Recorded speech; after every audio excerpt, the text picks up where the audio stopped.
Emily had always believed in the power of love to overcome any obstacle.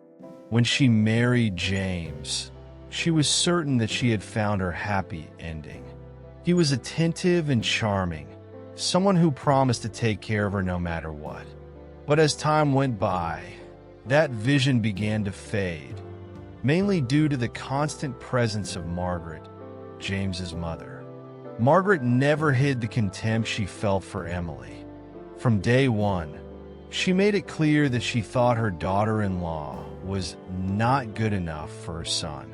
To her, Emily was just an intruder, someone who should be submissive to her demands. And James, who always claimed to love Emily, seemed incapable of confronting his mother. Emily's routine quickly changed. Margaret demanded that she take care of the house like a maid, using harsh words and attitudes that often left her humiliated. "Emily, the floor is still dirty. Is this how you take care of my son's house?" Margaret would say, her tone full of disapproval. James, instead of defending her, just shrugged, muttering something like, "It's better not to cross my mother." At first, Emily tried to ignore it. She thought that with time she would earn Margaret's respect and that James would understand her pain. But nothing changed. She was always alone, facing cruel comments and endless tasks. She missed the dreamy Emily who imagined building a family full of love, laughter, and complicity. One night, while washing the dishes after a dinner where Margaret spent hours complaining about everything, Emily looked at her reflection in the kitchen window. There she was, tired, with heavy eyes and trembling hands. It was at that moment that she realized that something had to change. But where to start? That was still an unanswered question. Emily woke up every day before sunrise. Her routine was a long list of tasks that seemed to never end. Making breakfast, doing the laundry, organizing the rooms, and, most importantly, meeting Margaret's demands. Her mother-in-law made a point of finding something to criticize in every detail, from the seasoning of the food to the way the towels were folded. "This is a home, Emily, not a battlefield. Learn to do it right," Margaret would say, pointing out every tiny flaw with a look of contempt. While Emily ran around, James would go to work without worrying about anything that was happening at home. He seemed comfortable delegating all responsibilities to his wife, preferring to ignore Margaret's venomous comments. When he returned at night, always exhausted, he expected to find everything in order, and if something wasn't the way he wanted it, he was quick to complain. "Emily, didn't you have time to iron my shirt? I need it tomorrow," he would say, as he threw the clothes on the bed for her to pick up. Despite everything, Emily tried hard to remain calm. She dreamed of the day when she would have children and imagined the house filled with children's laughter, where love and harmony would finally prevail. This dream was her anchor, something that kept her going, even when the fatigue was unbearable. But she couldn't always keep her composure. One afternoon, while scrubbing the living room floor after Margaret deliberately dropped a cup of coffee, Emily felt tears welling up. She was exhausted, her body ached, and the constant humiliation seemed to tear a piece of her soul away every day. Still, she cleaned and kept her emotions quiet. It wasn't weakness, but an internal battle to preserve the little dignity she still felt. She knew something had to change, but where to start? This was a question that echoed in her mind every night before she went to sleep. One morning, as Emily was folding her freshly washed clothes, she felt suddenly dizzy. She stopped for a moment, leaning on the nearest chair. She thought it was just accumulated fatigue, but the symptoms began to recur over the course of days. Nausea, dizziness, and an inexplicable weakness. She decided to go to a clinic, hoping it was just a passing problem.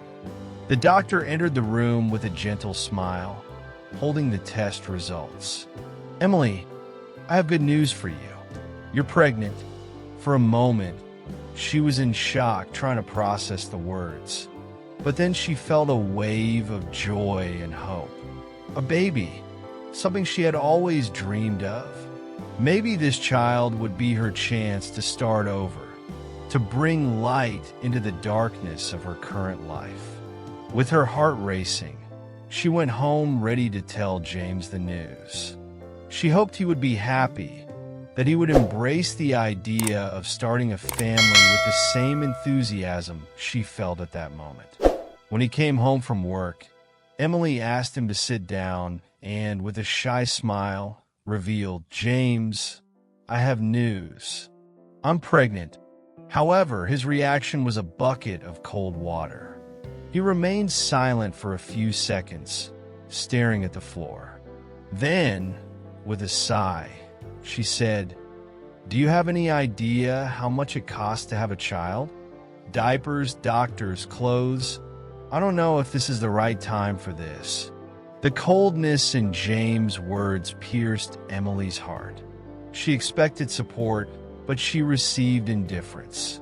Margaret, upon hearing the conversation, was even crueler. "Pregnant? How irresponsible. Emily, you can't even take care of a house properly. How do you think you're going to take care of a child?" Emily tried to remain calm, but their words echoed in her mind. Despite everything, she placed her hand on her belly, promising the baby that he would be loved, even if he was surrounded by difficulties. For the first time, she realized that she would have to fight not only for herself, but also for that little life she carried. The days that followed the revelation of her pregnancy were even more tense for Emily. Margaret seemed determined to make her life a living hell, finding any reason to criticize or humiliate her. "You're getting even lazier, Emily. It's just a baby, not an excuse to get out of your duties," Margaret said, as she crossed her arms and looked Emily up and down. James, on the other hand, was becoming increasingly distant. He seemed uncomfortable with the idea of being a father, and instead of supporting Emily, he spent more time outside the house or locked himself in his room. On one particularly difficult night, Emily was in the kitchen finishing up dinner when she heard Margaret complaining loudly. "Do you think you can eat for free here forever, Emily? Start contributing for real. You're our maid now. Shut up and obey me." In the background, Emily heard something that made her stop immediately. James' muffled laughter. He was there, listening to everything, and not only did he not defend her, he found the situation funny. Emily's heart felt like it was about to burst. Tears began to form in her eyes, but she held them back with all her might. She didn't want to give her mother-in-law the taste of victory. She went to the living room, facing the two of them. "This has to stop. I'm tired of being treated like I'm less than. I'm pregnant, and you show me no respect or support." Margaret laughed disdainfully. "Respect is earned, my dear, and so far you've done nothing to deserve it." James, instead of intervening, just shrugged. "Emily, please don't make a fuss." Those words were the last straw. Feeling the weight of humiliation and loneliness, Emily decided she couldn't live like that anymore. That night, lying in bed, she swore to herself that she would do something to change her situation. Little did she know that the storm that was coming would be even more devastating. Emily began to notice that with each passing day, Margaret and James became more united in their hostility. It wasn't just contempt or criticism anymore. It was as if she were an unwanted weight in that house. Despite feeling exhausted, she tried to find the strength to deal with the situation, always thinking about the baby she was carrying. One afternoon, Emily was in the kitchen washing the dishes when she heard Margaret and James' voices in the next room. They were talking loudly, not caring that she could hear them. "She's in our way, James. How do you think you're going to support a baby when we can barely afford to keep this house? She needs to understand that she has no place here anymore," Margaret said, her voice thick with contempt. Emily stopped what she was doing, her breathing heavy. She didn't know whether to confront them or remain silent. Before she could decide, James walked into the kitchen. "Emily, we need to talk," he said, his tone cold and already betraying the gravity of what was to come. Sitting down at the table, he didn't even look at her. "My mother and I have decided that it's best for you to get out of here. This is her house, and you're not helping at all. Maybe you should find somewhere else to stay." Emily froze, the words stabbing her like knives in her chest. "Get out of here? James, I'm pregnant with your child. How can you say that to me?" Margaret appeared in the doorway, crossing her arms with a venomous smile. "Pregnant or not, you're in our way. You can take your things. James doesn't need this right now."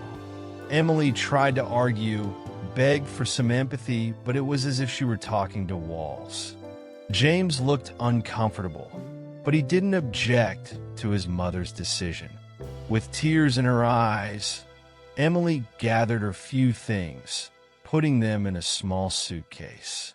As she walked through the door for the last time, she looked back, expecting James to say something, anything, to stop her. But he remained silent. As she stepped out onto the street with a heavy heart and an uncertain future, Emily knew she had to find a way out. For the first time, she was completely alone, but something inside her, perhaps her love for her baby, gave her the strength to keep walking. With her suitcase in her hands and tears streaming down her face, Emily walked through the city streets without knowing where to go. Each step seemed heavier than the last, but giving up was not an option. She was determined to protect the baby she was carrying, even without a clear plan. The cold night wind bit into her skin, and the silence was broken only by the sound of her footsteps. When she stopped in front of a coffee shop to rest, she heard a familiar voice calling her name. "Emily, is that you?" It was Nathan, an old friend from college. He was sitting at a table near the window and seemed surprised to see her.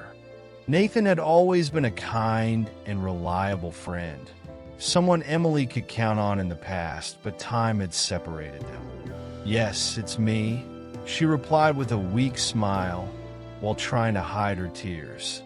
Nathan stood up immediately, realizing something was wrong. "Are you okay?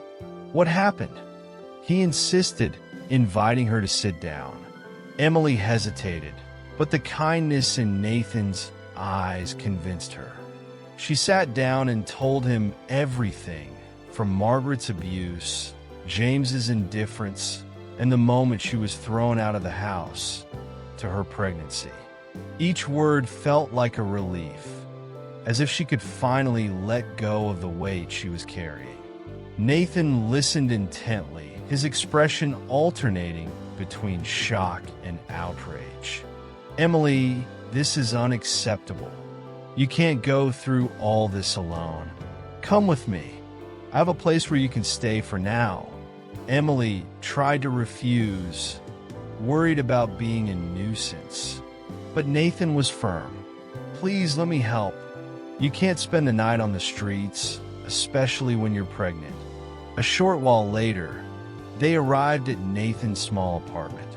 He led her to a simple but cozy room with a bed and a few blankets. "It's not much, but it's safe," he said with a warm smile.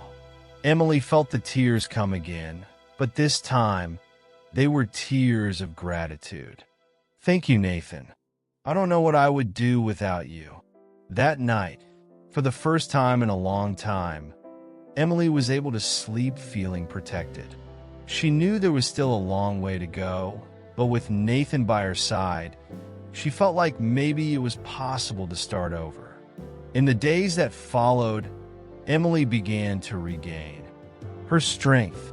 Nathan's shelter and kindness were a balm to her wounded soul.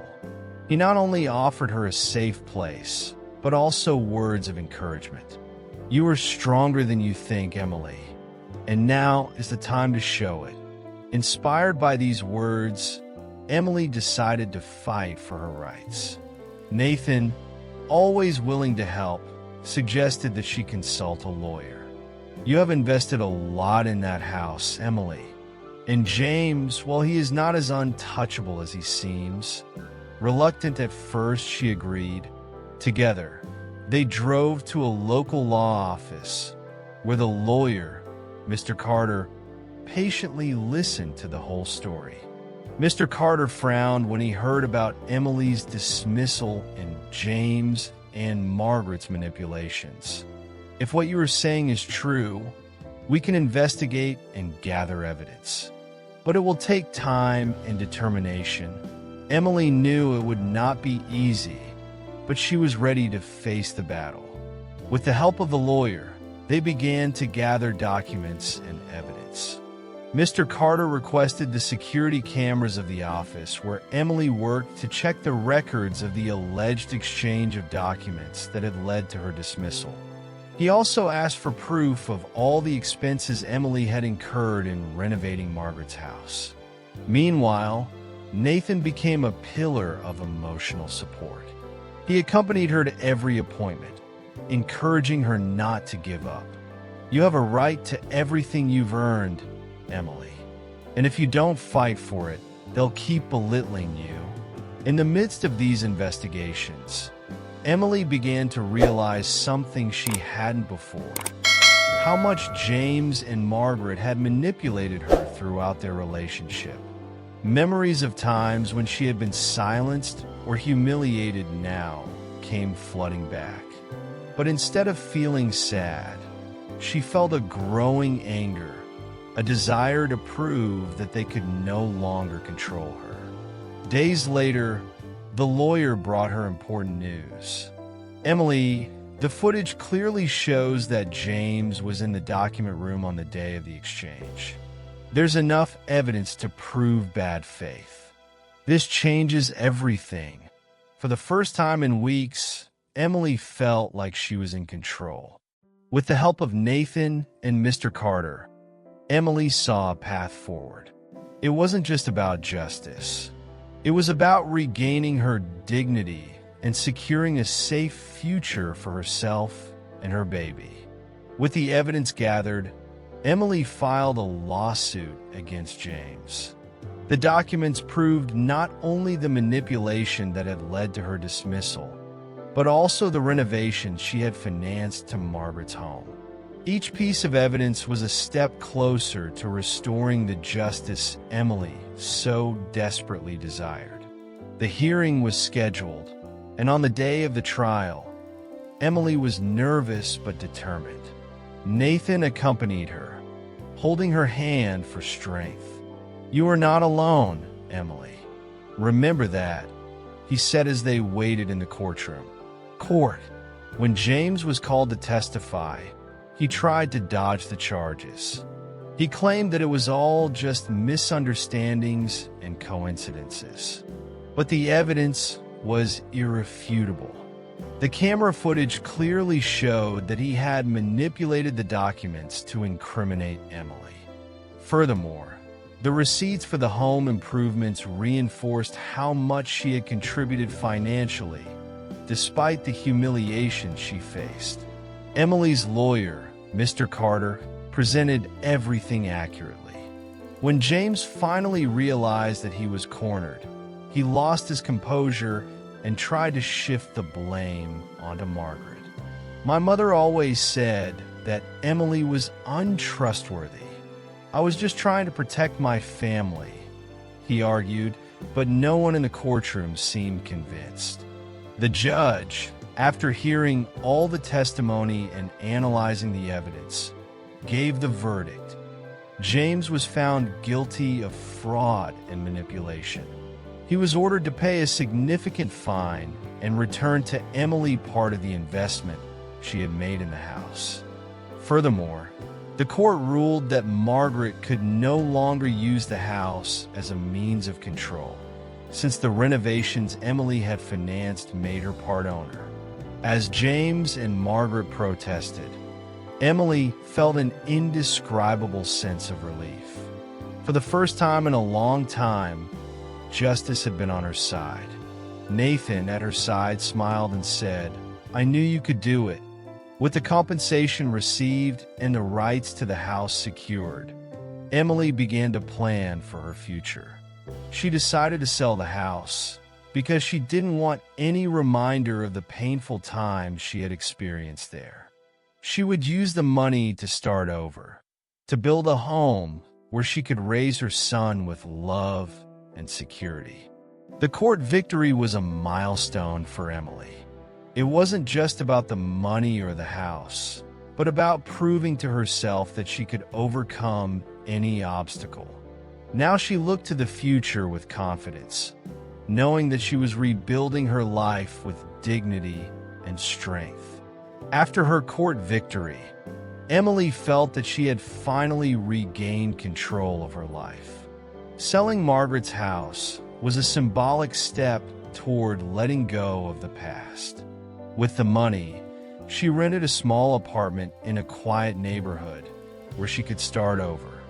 There, she dedicated herself to creating a welcoming home, a space where she and her baby could live in peace.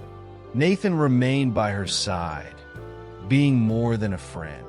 He became a true partner, someone who supported her in every decision. "You deserve this new chance, Emily. Don't let anyone take that away from you again," he would say, as he helped her prepare for the new apartment. Although she still maintained a certain emotional distance, Emily began to realize that her feelings for Nathan went beyond gratitude. Shortly after moving in, Emily received an unexpected call from her former boss. He had learned of the evidence that exonerated Emily and who was really responsible for the document exchange. "Emily, I would like you to come back to the company. It was a mistake to let you go, and we need someone with your dedication and competence," he said, sincerely regretting it. Returning to work was another victory for Emily. Reuniting with colleagues who had welcomed her with affection gave her a sense of belonging that she had not felt in a long time. Even so, she had one condition: flexible hours so she could take care of the baby. Her boss immediately agreed, admiring Emily's strength and determination. As all this was happening, Emily and Nathan's bond grew stronger. He was a constant presence, helping her with groceries, accompanying her to doctor's appointments, and even assembling furniture for the baby's room. One afternoon, as the two of them were putting the finishing touches on the crib, Nathan looked at Emily and said, "You are the strongest woman I've ever met. Not only for everything you've been through, but for the way you've chosen to start over." Emily smiled, moved. For the first time, she felt surrounded by genuine love, something she had never experienced with James. With Nathan, there were no demands or manipulations, only support and care. As the months passed, Emily felt that she was finally ready to let go of the past. The baby's birth was approaching, and she was determined to create a home full of love and security. But there was still one last piece of the puzzle to be solved: something that would define her future forever. The day had finally arrived. Emily, with Nathan at her side, held her newborn son in her arms. The small hospital room was bathed in soft sunlight, the silence filled only with the gentle sound of the baby's breathing. She looked at Noah's delicate face and felt a surge of love and purpose she had never felt before. Nathan, visibly moved, stepped closer. "He's perfect, Emily. Just like you." The words were simple, but they were loaded with meaning. Emily smiled, tears in her eyes. For the first time, she felt that it had all been worth it. The struggles, the humiliations, and the pain had led her to that moment of redemption. The following months were a complete new beginning. Emily continued her work at the company, where she was respected and admired. With Nathan's help, she built a loving home for Noah, a space where childlike laughter and tender moments filled every corner. James and Margaret, on the other hand, had disappeared from her life. The court assured her that she would not have to deal with their interference, especially in raising Noah. "My son will be surrounded by love and good examples," Emily promised herself. Nathan, who had been by her side every step of the way, finally found the courage to express his feelings. One quiet afternoon, as they watched Noah play on the living room rug, he held Emily's hand. "You know I'm here for you, no matter what. But I wanted to ask you, would you let me be more than a friend to the two of you? I want to be the father Noah deserves and the partner you need." Emily was silent for a moment, letting the words sink in. But when she looked at Nathan, she saw sincerity, love, and the promise of a future she never had with James. "Yes, Nathan, you are now part of our family." Time passed, and Emily became an example of strength and resilience. Her story was not just about pain and overcoming it, but about finding the courage to start over and accept genuine love when it comes. Years later, as she walked hand in hand with Nathan and Noah in a sunny park, Emily looked back with gratitude. Everything she had faced had served to shape her, transforming her into an even stronger and more determined woman. With a smile on her face, she finally understood that true happiness does not lie in the absence of hardships, but in the ability to grow through them. Noah, running ahead of them, stopped to pick a flower and handed it to his mother with an innocent smile. Emily bent down, hugged him, and whispered, "You're the greatest gift of my life, and I promise I will always fight for us." And so Emily discovered that starting over is not the end, but the beginning of something extraordinary. She chose love, hope, and strength as her companions on this journey. And this time, she knew she was exactly where she was supposed to be.